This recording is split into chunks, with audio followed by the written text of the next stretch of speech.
Not smooth. Not smooth at all for me.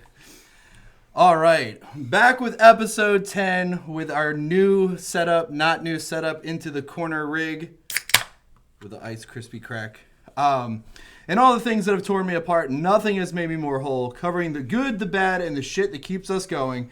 Straight from your head ref's table, I'm your host, Travis Papa Bear Rogers, and you are listening to A Forest Through the Trees, the 10th episode of the Cave Podcast.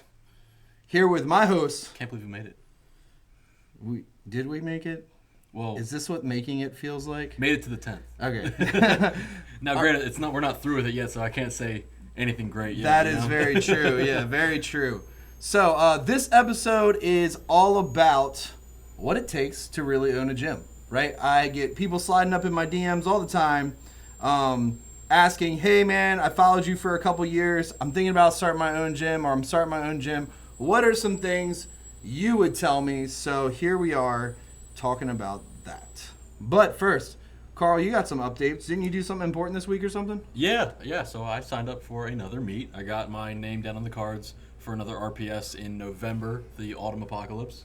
Nice. So I'm about 10 weeks out from that. And where's that one? Is that Newark? The Newark, Jersey. New Jersey. Yeah. Okay. Not Newark, Delaware. No, Jersey. Okay. Yeah. So 10 weeks out from that, hoping to do some cool numbers as always, but we'll see what happens. I don't know if I'm doing it.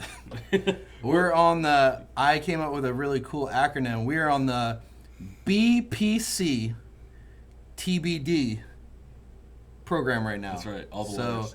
it's where you inject enough peptides to maybe feel okay to make the decision if you're going to do a meet with build yourself back enough to fucking building confidence and muscle tendons one step at a time.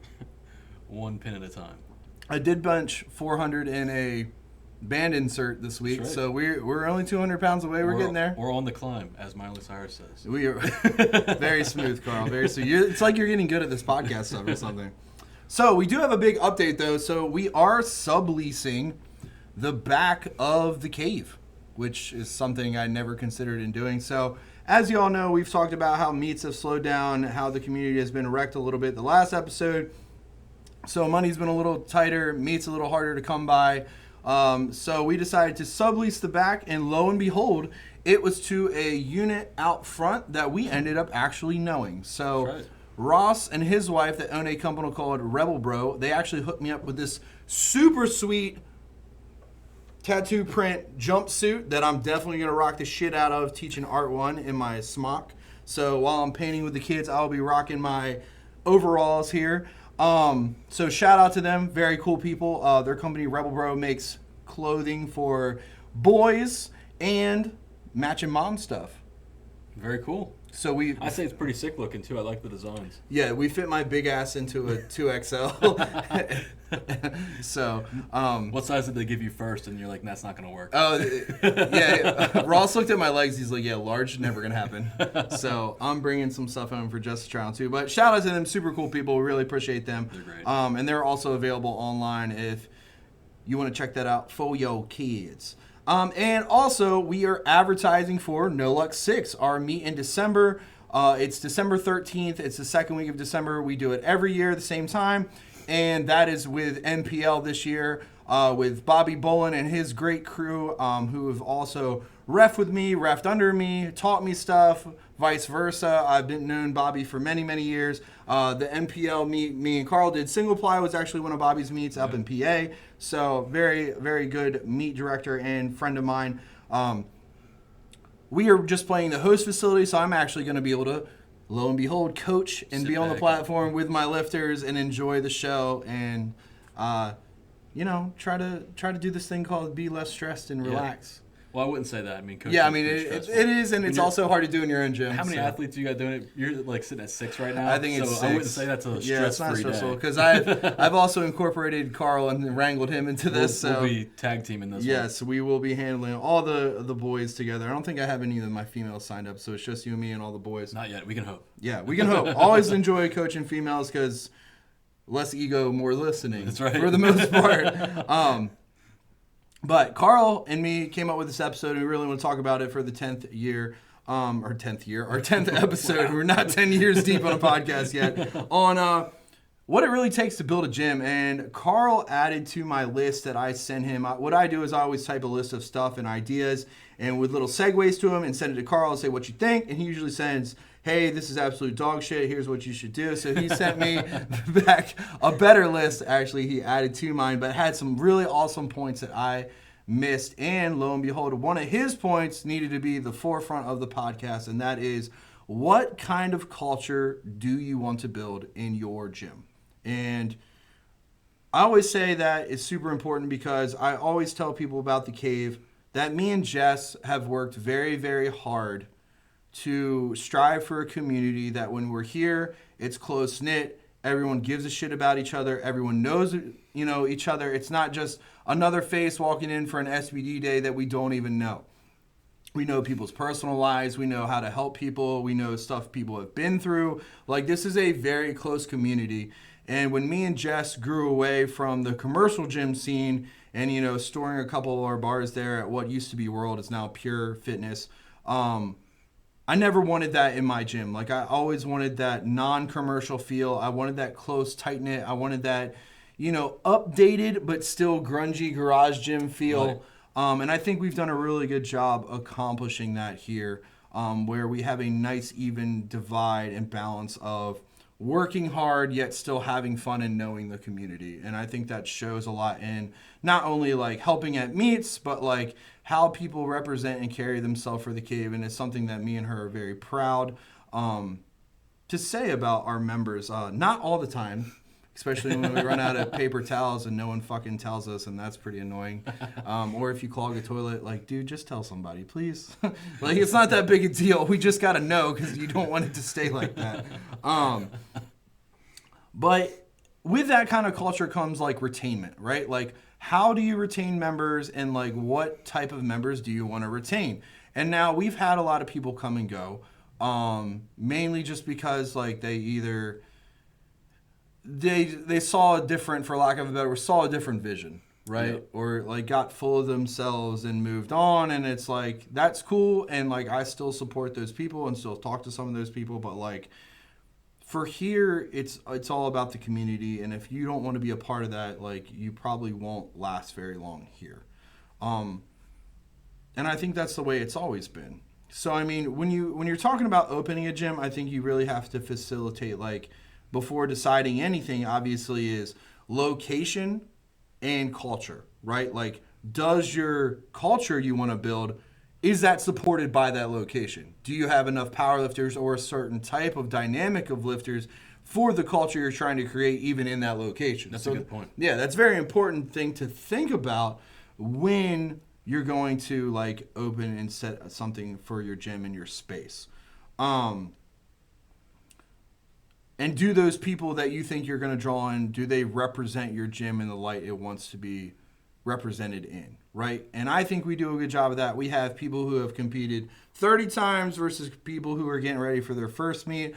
I think we try to be welcome to all different types of lifters. And unfortunately, one of the things I think I have talked to you about this, Carl, is, people would see videos of like you and me and Rob when Rob was here, and it was like that was all they would see, like highlights like that from the cave. So it was off-putting in the idea that, like, if you were a newer lifter or not at that level yet, which there's nothing wrong with and everything takes time, that they were like, oh, well, that gym lifts this amount, or these guys are doing this, and that's all that goes down in there. I'm not ready for that, so I don't want to go to the cave, right? And I never wanted to put off that vibe, but I can definitely see how that would push some people away. So that's just a mindset I can't really grasp. I don't know if that's just a personal thing, but if I'm seeing... Well, man, don't argue with my points on the podcast. No, I'm just telling you, like, if I'm seeing a gym, like, and there's, like, 5 or 6 guys in a crew, like, putting together some crazy totals, I'm going to want to go to that gym. I'm going to want to see what those guys are doing. Right, you want to learn from... You want to learn from what they got. As far as, like, building a gym and building a culture, which one do you think is harder? Because I feel like you can really... The gym is in your control for the most part. But the culture, that's everybody else as well. So it is. There's other, like, humans, their brains, their thoughts, everything that goes into that as well. So I feel like that would be way harder. I agree with you, and I think that's a great point, Carl. I think it also, too, is reflective of the gym owners and what type of gym owner they are, right? Like, think about it, like, especially, like, commercial gyms and stuff, you don't really see the owners a lot. No. You know what I mean? So it's like, are you a face of your gym? Yeah. And I would say for me and Jess, very much yes. Yeah. Like, I'm always here. I'm always lifting in here. I'm always lifting with the members. You know what I mean? Like, I'm here all the time. Right. Like, we joke, like, bro, there's a cot in the back. Like, I sleep here. I have slept here before. But, like, not in a long Sometimes time. you need to. Yeah. Sometimes it'd be like that. But I think you have a great point. I think you can't... You can always build a gym. Yes. Like, you can build a gym. That's You can just purchase physical, the shit. You can monetize. You can do the shit. But, Right. like, does the gym... The question is... It's like the chicken and the egg. Which and the one comes road. first? It's like, yeah, does the culture establish the gym, or does the gym establish the culture? I think the gym would definitely be first, and the culture is established within who is in the gym. Who occupies that space? Right. Who at the time, because that fluctuates all the time. Yeah, that can change too. And and even so, like, the culture can change with that as well. If there's different people, then there's obviously going to be something different. Variance in the culture. Which transitions really great into our next point. Like, how do you, when you create that culture, even though you say, like, members come and go, culture can change over time. Right. If you have that static variable that, if you have that variable, that team that never changes. That never changes, okay. Right? Does that continually shape the culture in your favor of what you want to build? I would say that depends on who you have as the representatives of that culture. Right. Because, I mean, like, in powerlifting, I think it has a culture by itself. Right. And everybody is, I mean, it's pretty commonly known that, gyms have their cultures. Like, everybody has their own deal at their own gym, I would say our gym's not huge, but, like, at all. But, like, our gym isn't very cliquey. No. Like, there's a lot of gyms that are cliquey. Yeah. I wouldn't say this is very cliquey at all. But, like... We don't have a mean girls club in here. The only mean girl is me. You are the meanest girl. I am the meanest girl. And I am also the most fashionable in my overalls right now. I was very shocked when I came in today. Get bent. Get with the times. Yeah. I like them. I do what I want. And I'm fucking super bald again. What were we talking about? I don't fucking remember. It's our 10th episode. We do whatever the fuck we want. But we were saying, like, okay, so if you have that core team and that core group of people that doesn't rotate, you're in here for the long haul. Like, I have some of those, right? I have you. I have D. I have Alex. I have Jess, obviously. But, like... Guilty by association. Yes, sorry, Jess. Unfortunately. So there's always been a group, and I mean Rob for a very large majority of it. I would still say so, because he drops in and then... Yeah, but I mean before he moved to Newark. Right, Shout out Rob. Yeah. So. But, like... There was a core group that you would always see here that were not only staffing the meets, helping at the gym, we're always moving equipment, helping me with transitions in here.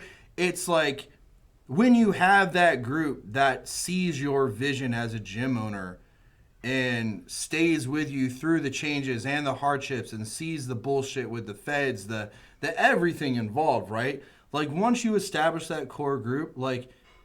and those guys stick with you, like, that's the culture I've always wanted to build. So, like, I don't know if I knew what culture I wanted to build, but when I saw it happen, I'm like, that was the shit I was after the whole time. So what you're saying is it kind of, like, happens on its own? It does develop naturally, and I think you're in charge as a gym owner.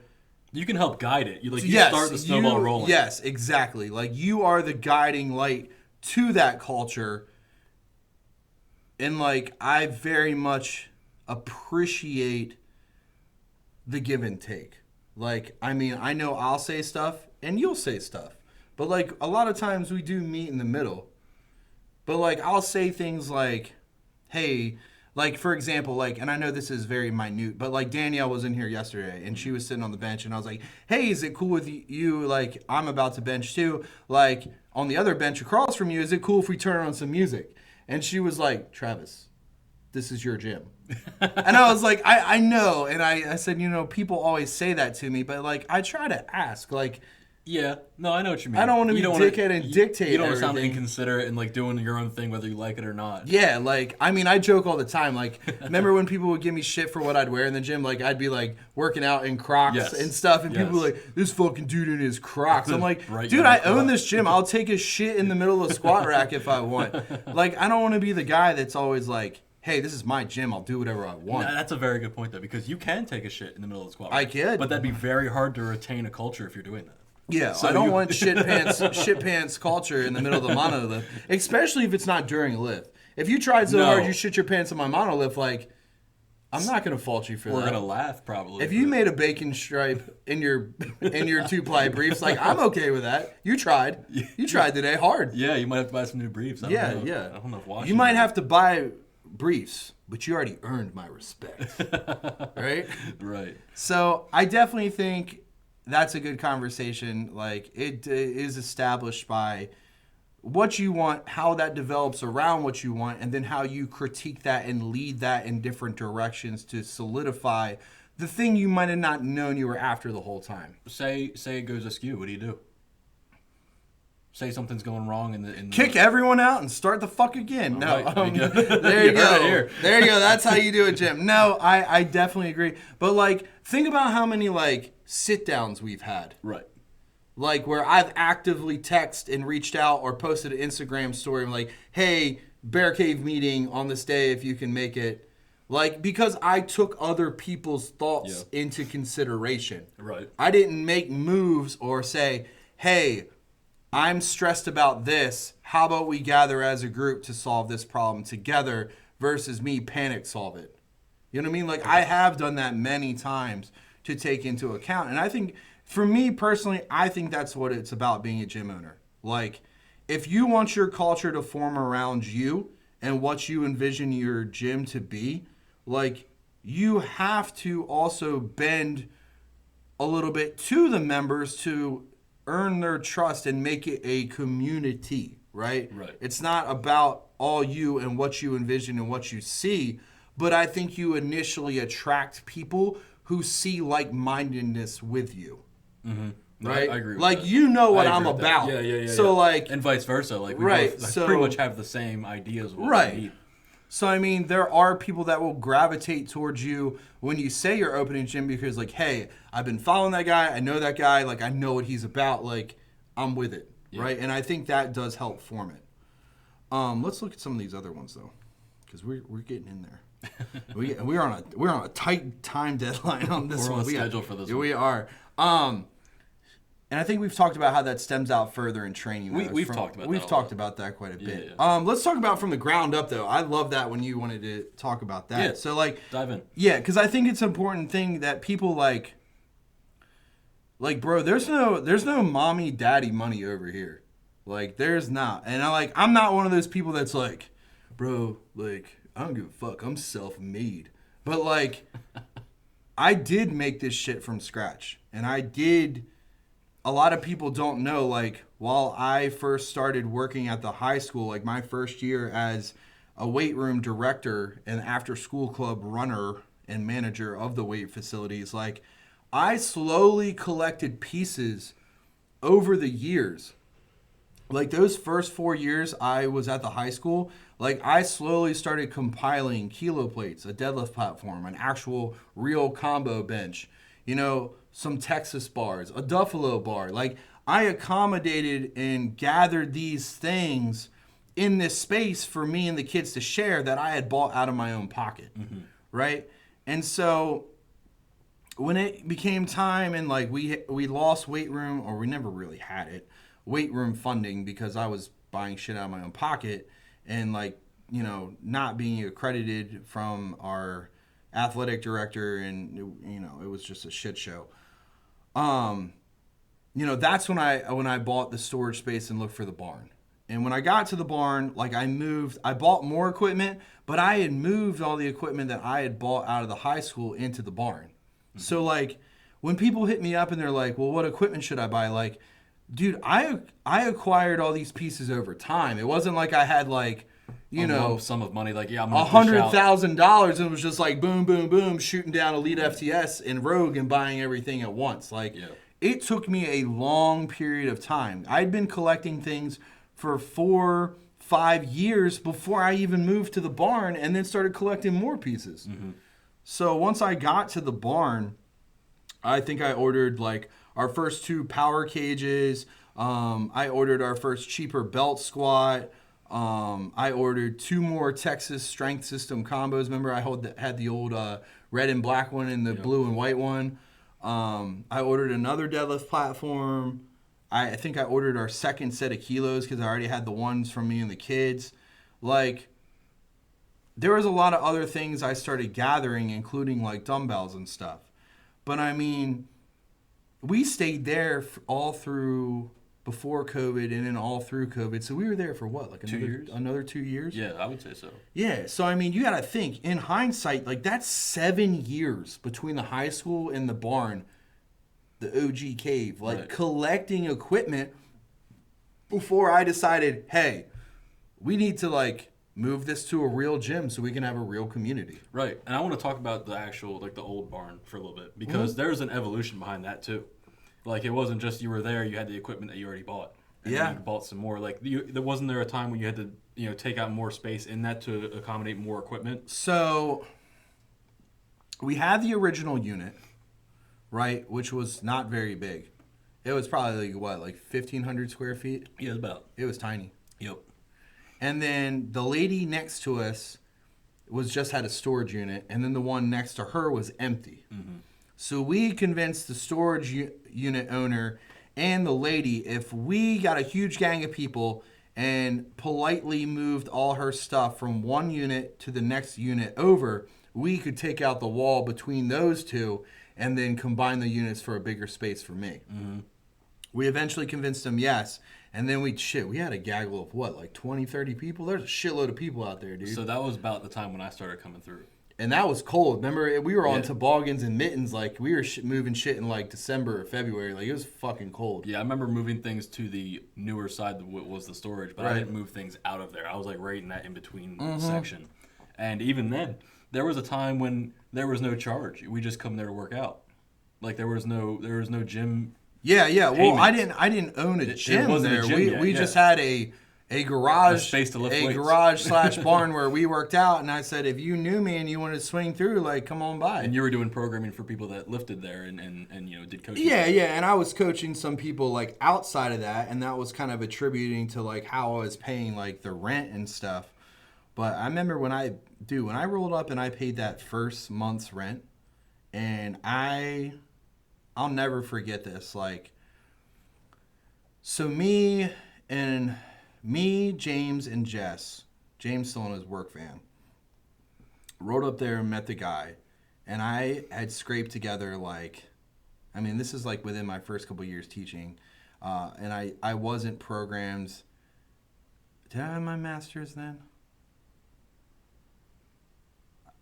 I think I was just about to get my master's degree because I was still. Oh yeah, I had finished school. I was about to take my final. Okay. My written final for my exam because I had to like schedule it. And then so I'd scraped together like $500 cash. No, it was $1,000 cash because he wanted a month up front plus a down payment for the last month, and so if you left early or whatever, a security deposit type deal. So I rolled up there with like $1,000 in cash, and he gave me this little silver key. And dude, I cried so fucking hard that night holding that key. Like, it just represented so much to me. And like for the longest time, and this was before you and me were super tight, like me and James had always talked about, like, dude, one day, like, we're going to own a gym together. Like, one day I'm going to open a gym. So, like, him being there and then, Jess being there, and it was just the three of us. And it had always been the Three Musketeers for, like, the longest fucking time. And I just remember getting that key, dude, and just holding that key. And he had, like, etched a little thing in it, so because I had a fuckload of keys because I was working at the school, so he'd etched like a little notch in it so like I wouldn't mix it up with my other keys for me. And just like holding that key and just seeing like what it represented to me and like how hard like I had worked for something like that. And like a lot of people don't understand that. They're like, dude, it was like $1,000. But like $1,000 for me was hard. It was also 7 years of yeah, and it wasn't just like the money. Like $1,000 isn't a lot, especially in the grand scheme of owning a gym. But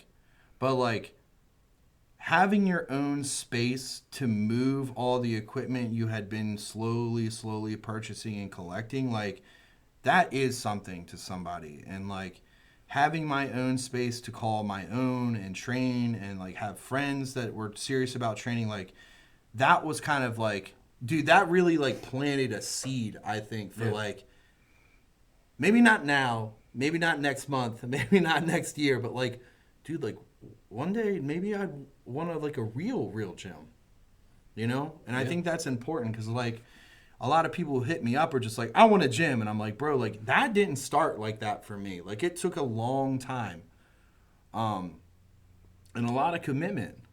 And so like when I got that key, it meant a fuckload to me. And I remember those first couple days after, like me and some of my alumni from the school, like grabbing kilo plates from the weight room, fourth period when I had planning. And we were like gun runners, dude. We were making trips from the high school 30 minutes away to Del Mar, dropping off all the shit. Maybe it wasn't 30 minutes, like 15, 20 minutes. And then dropping off plates and running back. And like me and Zach and Trevor Holmes. This is one of our teacher's kids, by the way. I've taught all three brothers now that I feel fucking super old. Love that kid. But we would go and drop off these plates and then run back and do it again. And like some of my bars and just making these little trips. And then after work, you know, I'd be working on the place and James would bring like mirrors from the hotel or like dumbbells he had found for a good deal and like slowly just piecing this place together. And it wasn't like we just opened this big place and had all this money and all these members and like, dude, like so many people have an unrealistic example of that, just like they have an unrealistic example of like powerlifting and what numbers to chase because all they see is highlights. All they see is like, no disrespect to him at all. CT Whitney, you were the fucking man. You've always treated me with respect. You have always talked kind to me. You've always talked highly of me. I've been on your podcast. I've done meets at your gym. I've done guest spots at your gym. CT's the fucking man. And that man is self-made too. Like, I've never seen a more organized team and organized gym and more organized anything. It's CT. It's fucking crazy impressive. I would lose my ever-loving mind trying to manage as much shit as that man does. So super shout out to him. But like the reason I said that is because, you know, I'm glad CT posts like drywall videos. I'm glad CT posts like, hey, look at this place that has no paint on it and no nothing, you know, and shows how many nights he stays there all night long with his crew, like working their asses off. Because so many people just see like a deadlift party at Power Build from CT's place and like these hundreds of people and just like, oh, I'm going to open a gym and do that. Yeah, like, just have bro, like that does not happen. That does not happen. Like that man has worked his ass off. And so like, just like when they see like power lifters in their weight class with these giant skewed numbers and things like, well, I'm going to work out for a year and I'm going to be top whatever. Like they have these giant expectations, but because a lot of people only see the highlights of both lifting and gym ownership, they have a very skewed reality of what things really take in time in under the bar and putting the bar together. Like they have very unrealistic expectations of that. But like once I got done the barn and we had COVID and we bought that first monolith, the white one, the shitty white one, where the lever didn't go, so you had to walk it out anyway. Even if you wanted to be a mono squatter, you did not have the option to be a mono squatter. So we literally used that just for the heights to like work out with like taller people. That was like a dirt cheap like. It was. I mean, and it's a monolith. Like it literally says monolith on the monolith. It's not like it's an OG. It's not like a brand like it's a Texas brand monolith. Like it is a monolith. It is why they are called monoliths. But I think the only reason I really moved from the barn was when we had, like, we were getting ready for a meet. And that was when the USPA East drama all happened. And, like, you know, they were forming USPC. I had said, yeah, I was going to do something like that. And Johnny had asked me and Jess to come with him and give us, like, higher positions. And, like, you know, I don't talk about this a lot because, like, it still upsets me. And we haven't really talked ever since that happened. Because for me, like Johnny was my, like, powerlifting dad. Like, Johnny taught me how to ref. Johnny taught me how to run meets. Johnny taught me how to do all these things. And for those who don't know who I'm talking about Johnny Lane.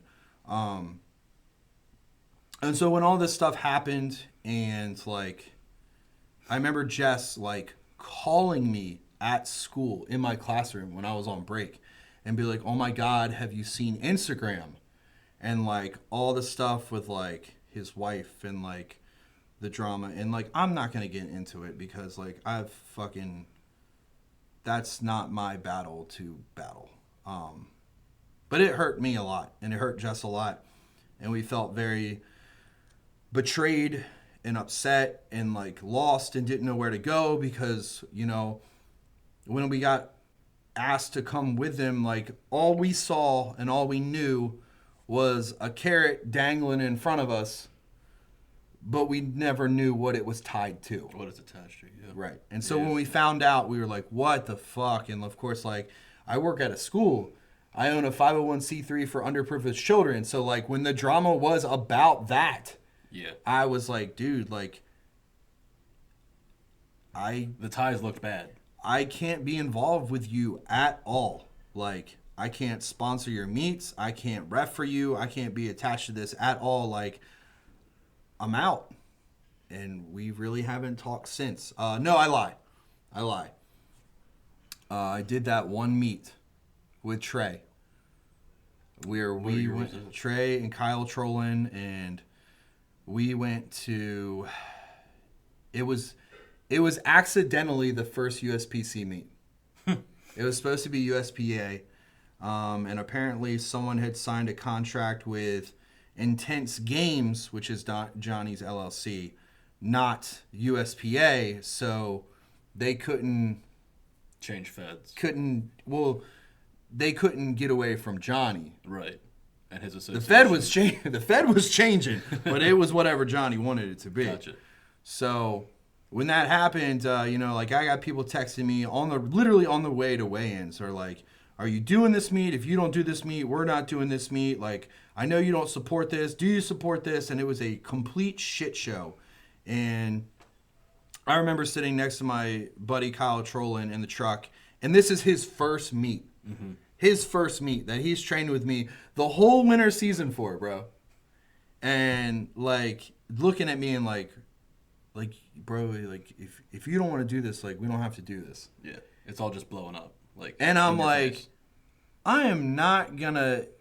And, like, me and Kyle were very tight, and I was like, dude, like, I'm not gonna allow you to work your ass off to go do your first meet alongside me, as, you know, as good friends, and me as your coach, right? And then be like, yeah, I let some Fed drama ruin your first meet because I didn't like what it was about. And you're just going to pull the rug on him. Like, yeah, like, and other lifters. Like, other lifters were straight up like, if you back out, like, we're not doing this meet. Right. And I'm like, I'm not letting my decision ruin everybody else. So I said, fuck it, and we're going. And I pulled up, and he said he was super surprised to see me at weigh-ins. And I said, me too. And you meant that shit. And I meant that shit. And he was my head ref for all my lifts. Mm-hmm. So not only had we not spoken since this had happened and I had cut ties with everything, I had to stare into his face for all my commands for all my lifts that day, and just keep that to myself. And that was my first 1,900 plus total. Did he? And that would have been the first fucking guy to celebrate that with me. Yeah. And instead, not a word was said. I won best lifter. I did not accept it, and we all left. Wow. Yeah. So that sucked. That sucked hard. But speaking of defining culture, that shows you a little bit. Speaks on it a lot, yeah. Speaks on a lot about what I was about. Like, I wasn't going to turn my back on the people who wanted to do this meet and that I was with and who had worked hard for it. And I did what I had to do. And it was a lose-lose situation. It was. You know, I got people who gave me shit, be like, how dare you do this meet? How you support this meet? You know, I had people give me shit who didn't even know the full story, of course, who never fucking do, who don't know my backstory with Johnny, who don't know how hard it was for me and Jess to, you know, fucking cut ties with a man I cared about and trusted deeply, and then to just be like, fuck, and snip everything. So when that all happened, the reason I told that part of the story is because everyone turned to somebody to take over. Right. And who was that? That would be this guy. So they're like, well, we don't have USPA anymore in the East because that's now USPC, and all the gyms associated with that are under intense games. So how are they going to resolve that? And I said, I guess we're going to get a building. You're going to take that leap. You're going to say. And lo and behold, a month later, no, I lie. I lie again. I'm mixing up this story. I'm not lying. I just... You know me, my memories. Remember things as... My memories fucking dog shit. Usually count my reps for me, and I still get them wrong. Yeah. I signed the lease for the fucking building you're sitting in. Right. At that meet. No way. At the same meet? At the Airbnb.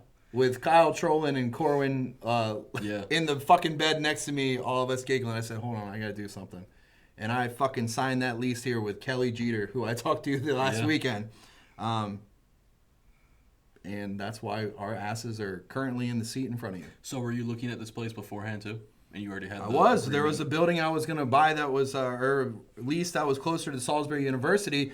Literally driving the check to the realtor. Hits me up on the way back and said, hey, man, I actually let the place go. Somebody got it before you. Had check in hand. Wow. Yeah, I was like, fuck you, dude. Lose my number. Don't ask me if I'm looking for a building. Fuck you. Yeah, it was really shitty on his part. Yeah. But that was super close to the Salisbury University. So it kind of played out like you had all this responsibility kind of fall into your lap because people looked at you, and you already had something going at the barn, and you said, why not? What's a few more 1,000 square feet and thousands of dollars in equipment? Fuck it. Who else but me, you know? Just take that leap and see where it goes. I had to be that guy. And so we got the building in October. Grabbed the room next to it in November. And set up for the meet. And hosted the meet. Our first annual No Luck. 1 month without later. The rubber on the floor. Yep. The linoleum cafeteria floors in that bitch. December. Yeah. And it was a hell of a meet, too. It was. It was a great meet. We were actually wearing masks. Yeah. Remember, I got a phone call from the fucking health inspector. Yep. And I told her all the precautions we were taking. Everyone has masks. She said, you're doing a great job, honey. You have a great day. You have a great weekend. I said, thank you for not ruining my life. That's right. Because that's the last thing you needed. That's the last thing I needed is the fucking first meet of ours to get shut the fuck down. It was a crazy turnout too. Like we had a good. It was sold out. It was sold out. We had some crazy big lifts that day. Even Zach broke the 275 record that day. Or was it the 308? No, it was 275. 275. Yeah. 275 at the time. I backspotted that. I shit my pants. Yeah, that was a heavy one. I was backspotting in my ref uniform while he squatted like almost. It was 890. Yeah, and I remember 890 in sleeves out of a combo, and I was like, "Yep, this is not scary." The only reason I can say that is because like that was one of the first big squats that I've seen in person, and you were like, "What the fuck am I watching?" Yeah, this man is a freak. Shout out to Zach, always fun reminiscing on scary times. But yeah, so it wasn't that I outgrew a space; it was that, in my eyes, I felt somebody needed to step up, and I said, why not it be me? And that's why we're here. So when you got here, did you see growth after that? We did, but flash forward to like our other episode where I talked about like how I felt like when the meet slowed down and shit happened and people split apart, how I felt betrayed by the community. Yep. That's one of the main reasons why. Is because when they had no one to step up, I did. And so like I'm not saying people owe you something, but like I felt like it was tighter than you that. Want to see some recognition in Well, not even recognition. It was just like we had given people a place to compete when there was nothing for years. And so when that happened, I felt very betrayed. Right. And rightfully so. I can understand that. It sucked. But yeah, so when we... Remember, were you here with the piano? I did not. Dude, oh my God. I did not hear anything about a piano. So I'm talking to the maintenance guy, Mark. This is in October when we're trying to get this building for November to have the meet in the opposite room and this be the warm-up room. He said, hey, man, there's nothing in there. I'm not supposed to do this, but I'll let you peek around if you want. I said, hell yeah, man. Let me in there. I want to see the space. He's got the giant roll-up door. We roll racks in there. It'd be easy money. He said, there's something weird in there, though. I said, sure, man. What is it? He said, well, there's nothing in there except a piano. I was like, a piano? And he was like, yeah, dude, like a piano. Like a big one. Like a baby grand. Like it was enormous, dude. Enormous. Beautiful piano. And then he's like, yeah, the people are like from Transylvania. What are they, vampires? Dude, you can't make this shit up. I'm glad we're telling this story on the podcast. You can't make this shit up. I was like Transylvania? He was like, yeah, they didn't pay the lease for like 3 months and just left. But there's a piano. It's a haunted piano. That's what I said. Dude, that's what I said, freaky. man. That's why my legs blew up. It's the curse of the Transylvanians with the giant piano. They got you. They came back for the piano. Did you take their piano? Took my legs instead. But yeah, man, like we went in there. It's just this giant piano. It's beautiful, and we just put it on dollies and like moved it out. And like I never know what happened to it. Oh shit. Yeah, dude, super weird. Yeah, that's crazy. Super fucking like rolled weird. it just outside the building towards like. Well, Mark had it, and they were gonna put it on this trailer. I guess they were gonna try to sell it because like nobody was coming to collect it. I just want to ask him. And like I never know. Maybe that'll be a story for another day. We'll invite Mark on the podcast. That would be some. That would be some shit. That would be some shit. That'd be funny. By the way, Mark is like, how old do you think Mark is? Like in his 70s? Yeah. 70s, and he's our maintenance guy here with a big beard, and like, bro, that'd be wild. Keeps this place standing. And by standing, we mean barely. So, like, some other really important things I wanted to talk about is when you're talking about owning a gym, and like some of the DMs I get is like, my big thing was, and I've seen gyms fall apart, obviously, and I'm not gonna say direct names because I don't want to fuck with people right now. Right. Today, you don't want to. Sometimes you do. Yeah. I'm not in my mean girl era right now, or and I can't even say era. I'm not having a mean girl day. It'll change tomorrow. It changes by the hour. But like after this podcast, I'll be in a bad mood.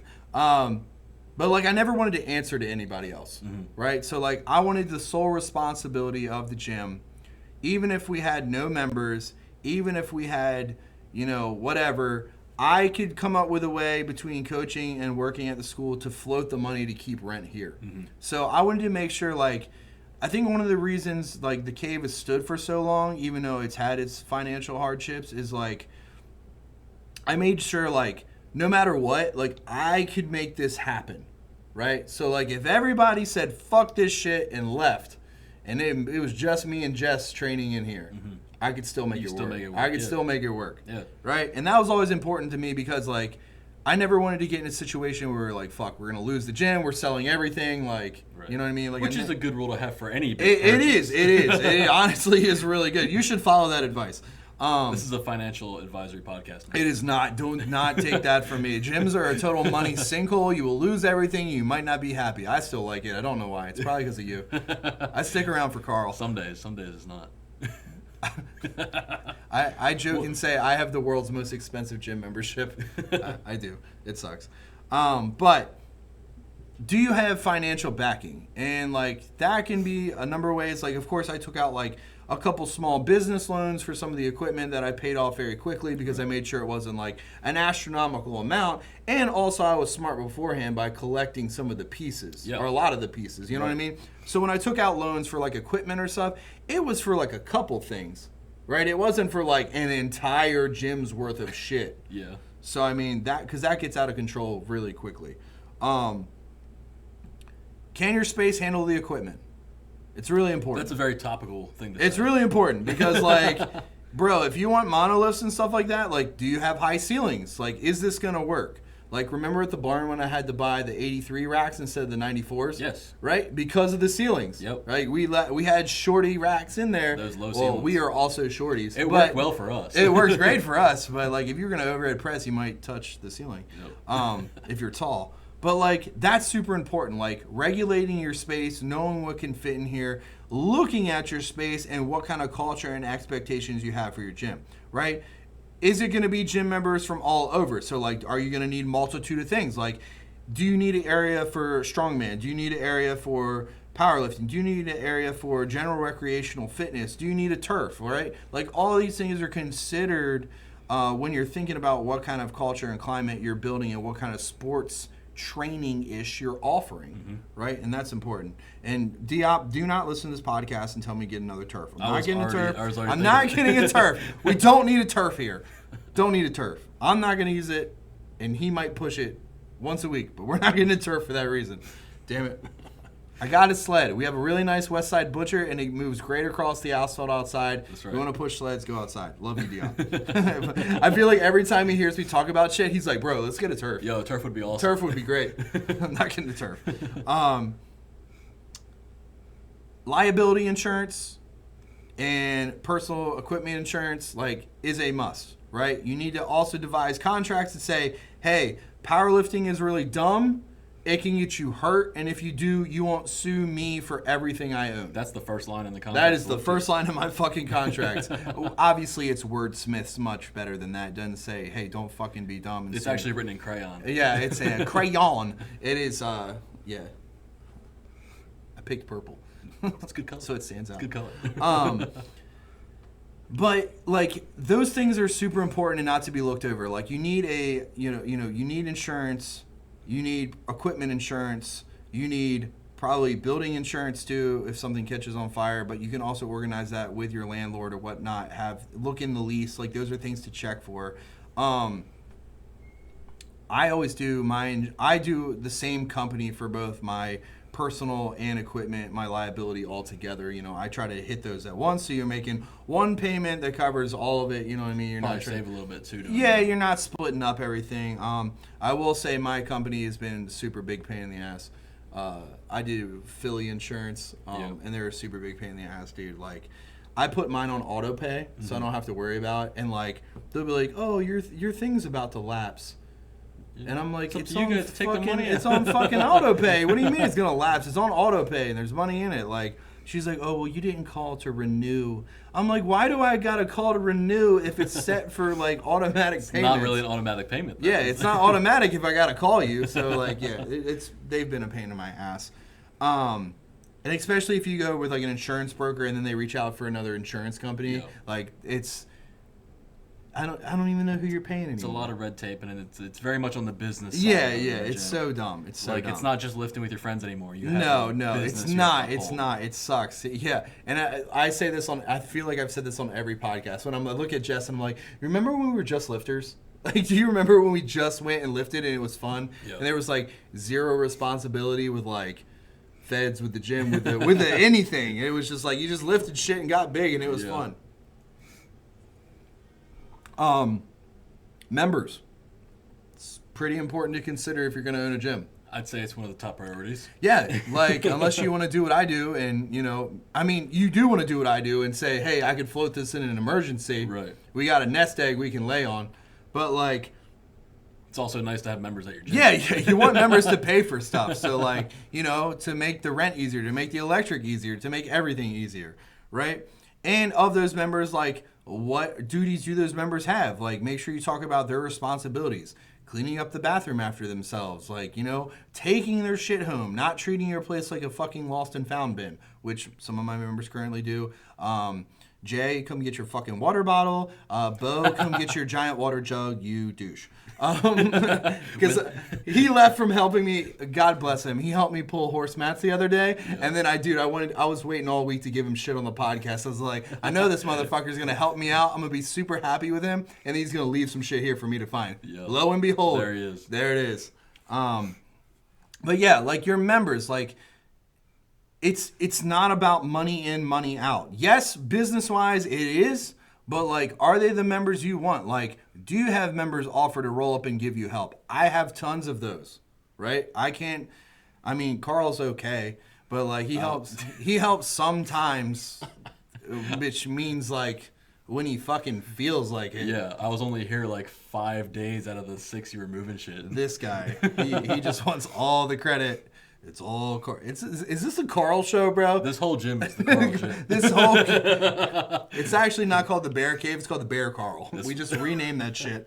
Carl, what did I tell you this week? That as soon as this lease runs out in 2028, yeah. I said you got the next one. I'm paying you as a gym member, and you're owning everything. That's right. Yeah, you just got to buy me out. As soon as it's done, you're buying all this. Can't wait. I'll give you a crisp $5 bill. Yeah, crispy. That shit better be crisp. Straight out of the bank. Yeah, and of course we talked about this a little bit. Location, dude. Location. Like, if you're gonna run a powerlifting gym. Is powerlifting popular in your area? You gotta have some powerlifters. You gotta have some powerlifters, right? And same goes for any kind of gym you're gonna offer, right? And I would say, in our area, powerlifting's a little slim. I would say definitely so. Yeah, It's a little slim. I would not say this area is popular for that sport. Right, and on that subject, I think this stems right into this. Is like, dude, owning a gym is not for the fucking faint of heart. No. You don't open your door and people flood in. They're like, hey, I heard you got this cool place with all this cool shit you bought that no one else has. Here's my money for all my monthly memberships. Like, dude, that would be sweet if that's how it's worked. But, like, you're advertising on social media. You're paying employees to do it for you. Like, are you paying, like CT has an incredible social media team. He does. Like, from camera work to video work to social, like, all of it. But if you're running like a ma and pa type gym like I do... Like, this is not a big operation. No, this is not a big operation. It's still a lot of fucking work. Oh, yeah. But, like, it's very slim. So, I mean, like, think about that. Like, do you need members to help you, right? Or do you comp members, right? Like, hey, I will cut your gym membership in half if you stay once a week, and help me clean some stuff, right? Take out the trash. Like, do some duties, and I'll pay for your gym membership. I've done that. I've comped people's gym membership if they're going to help me as a not paid employee, but you know what I mean? Like, it's a trade. I think that really plays into the culture. It does. Like, I'm always down for that because, like, me and Jess always need help. And, if some people are like, I just want to come here and work out and be on my way, whatever, that's fine. Yeah, that's fine too, man. It's not for every, like, 5 people like that, there's somebody that be like, yeah, I want to, like... Right, exactly. I want to make this place into, like, my home. Like, right, and like, we do have a lot of people that are like, the Bear Cave is my home, and I totally respect that. Now, we are almost out of time. Yeah. But I do want to give some drawbacks. Do it. Help. It's hard to fucking find. Now, that's why we said about the members if they're going to help out, because help is really hard to find. Money's tight, especially designated on how you're making your meets. Are you making it on, like, group training, scheduled training, one-on-one sessions? Like us, we hosted a lot of events. If the event slows down, you have slow seasons, money's hard to come by. It's hard to... Yeah, it's hard to build that nest egg, right? And have it, hey, if winter meets are really awesome and slower meets are... summer meets are slower because of the holidays and people traveling on vacation. Like, how are you going to levy that out? Mm-hmm. How are you going to make that leverage happen? And, of course, if you're leasing and you're not building your own building or buying a building, like, does your landlord suck? That's important. Like, do they take care of the grounds? Like, our big thing is, dude, I pay Cam, and I don't even know what I pay Cam for. It's not like they're, like, yard area and maintenance, bro. Like, just we have parking lot. Fucking parking lot. Like, you know what I mean? So, like, you do get in situations like that make it hard. We do joke about saying we're all gonna pull like gym lottery tickets and see if we win big, and we can just purchase one big space. Yeah, fuck that. Then we're doing that. Me and Matt have been talking about that for years. But, I feel like we hit some good stuff on here. Unexpected stuff, but good stuff. Yes, I believe so too, man. So we got about... Don't let the downsides overweigh the good side. No, definitely not. If you want to do it and your heart's in it, and it's for the right reasons. Like, and you want to have a community, like I said, go for it. Just like be financially responsible and be able to float it even when the chips are down, bro. Right. You can pull negatives out of any situation, but you can always find more positives if you're, doing it for the right reasons. Now, I want to give some shout outs real quick, but I'm not going to do that. There's only one shout out I really want to give. And that's to you, motherfucker. Really? It is to you. What did I do? I'm just very proud to have you as my training partner, somebody who helps me, even if it was only 5 out of the 6 days. I'll let you slide on this one, right? This guy, fucking slacker. But I'm very proud to have you here and call you my training partner, call you my friend, occasionally call you my coach. When the days are good. Yeah, when the days are bad, I'm not your coach. You're not my coach, dude. No. But like, dude, you mean so much to me and have kept me here and in this sport. And like, when I see you train, when I see you do stuff for other people, it reminds me of the reason I still love powerlifting and I want to be here and I want to do this podcast with you and do this shit till I said yesterday when I'm fucking 70 and squatting 300 pounds in a 5-ply suit. Like, I just want to be here and you are a huge part of that, dude. Well, thank you. So I just want to say thank you. I appreciate that. That's awesome. Yeah. But we're out of time. That's it. That's all we got time for today. So, with that sappy man love, with love and grumpy paws, episode 10, we are fucking out. We're out.